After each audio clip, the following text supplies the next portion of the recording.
Alright YouTube, Israel here with another video. This is going to be a survivalism video. We're actually going to build a belt pouch style survival kit right before your eyes. And I have some items here to get us started. I'm going to show some items that you will want to include in such a kit. And then I'm going to go over how all of this fits together. Alright, so let's start off with this. This is a compass, okay, your basic navigation.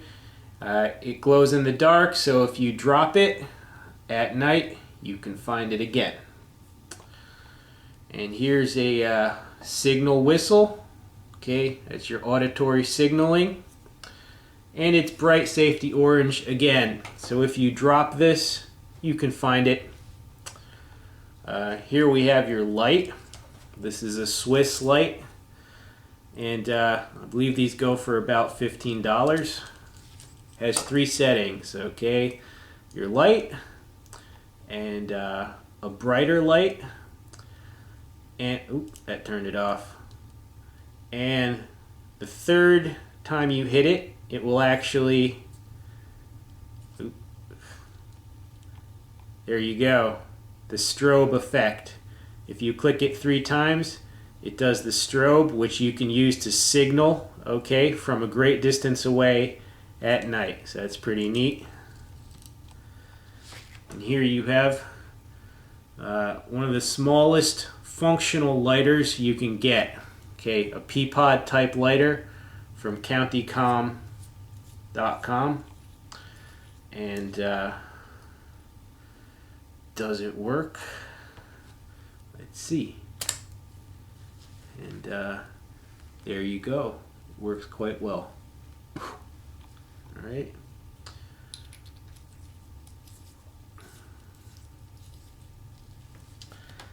And this is a Leatherman Multi-Tool. You're going to want some kind of multi-tool. Okay, some people prefer the Leatherman type. Other people prefer a Swiss Army knife type. Both are very useful. They're both valid choices. Okay. Now, one of the most important implements on your tool is going to be this right here, your saw blade for processing small bits of wood for your fire, other tasks. All right.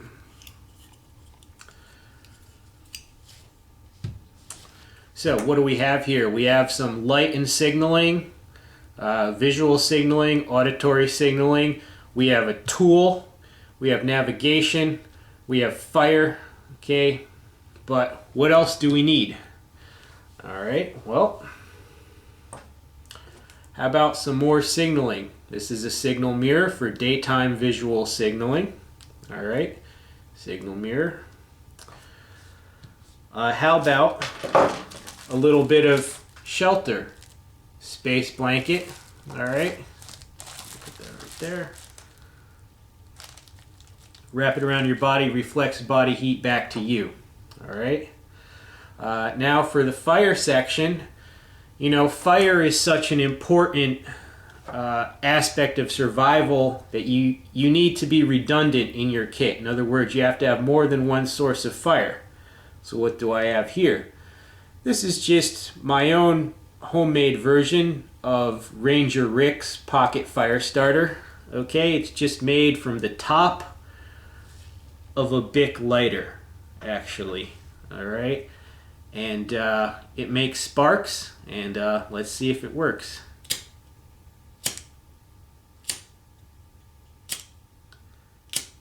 As you can see, it works very well. So that's your second source of fire. Now, you all know what this is. Duct tape, 1001 uses. And we have here some small building and repair materials. We have some nylon cord, some wire, some safety pins. All right.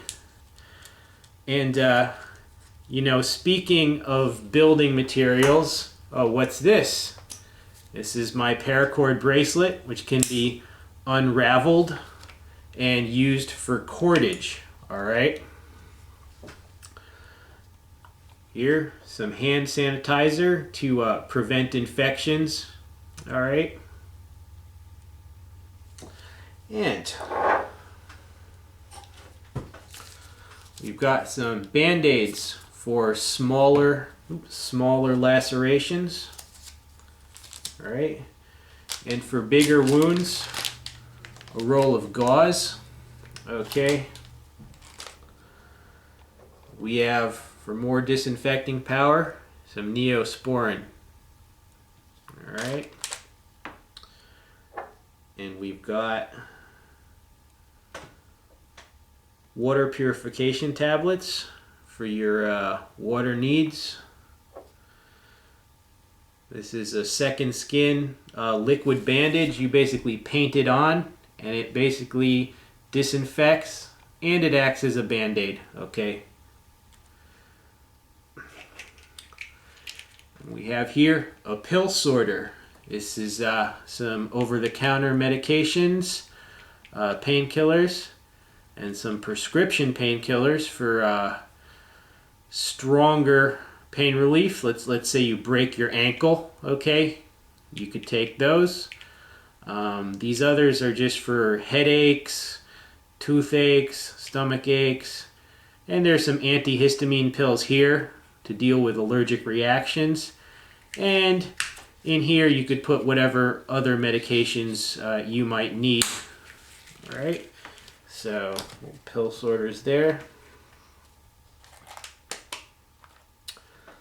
All right, so what do we have here? You know, we have a smattering of items, but there is a logic to this.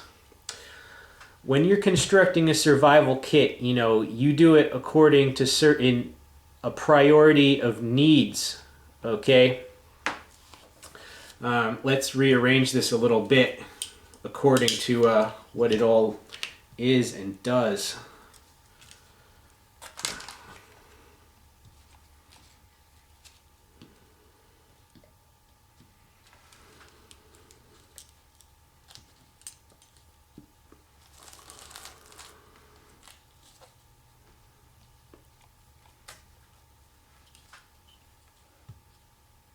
Okay, now what have I done? Well, my friends, here's the thing.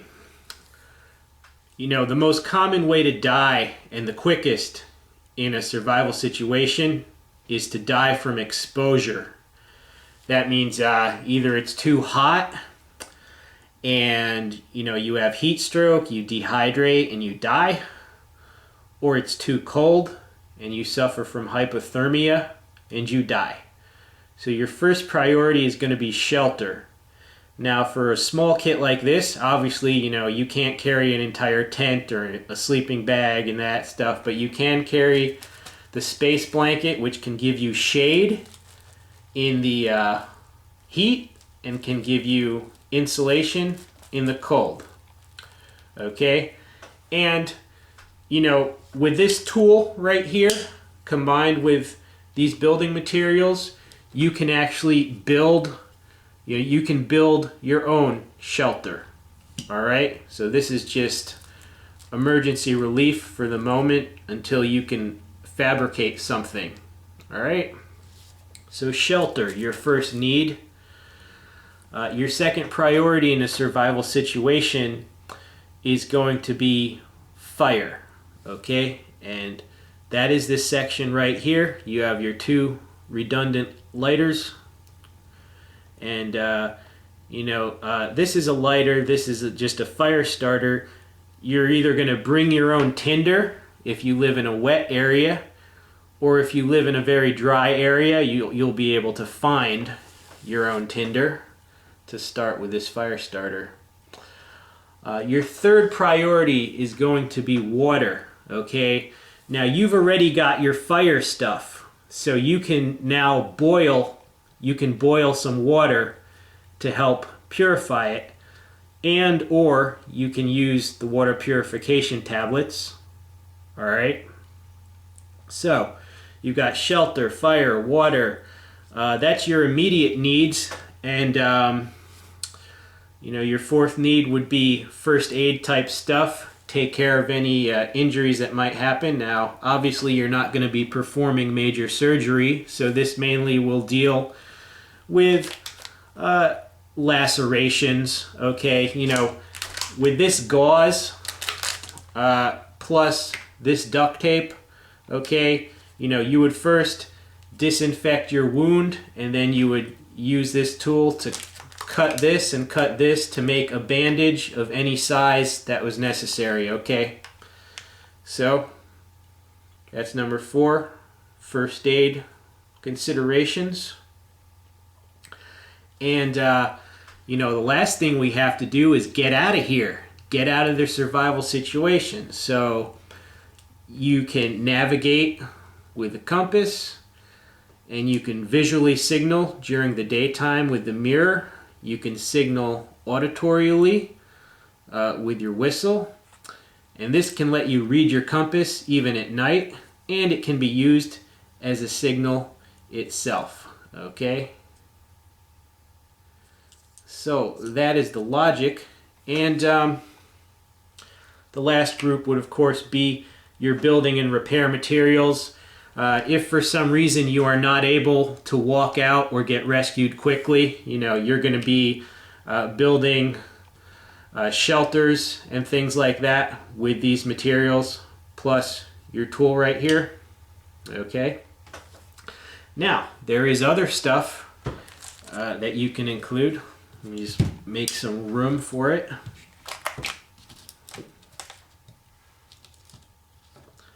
All right.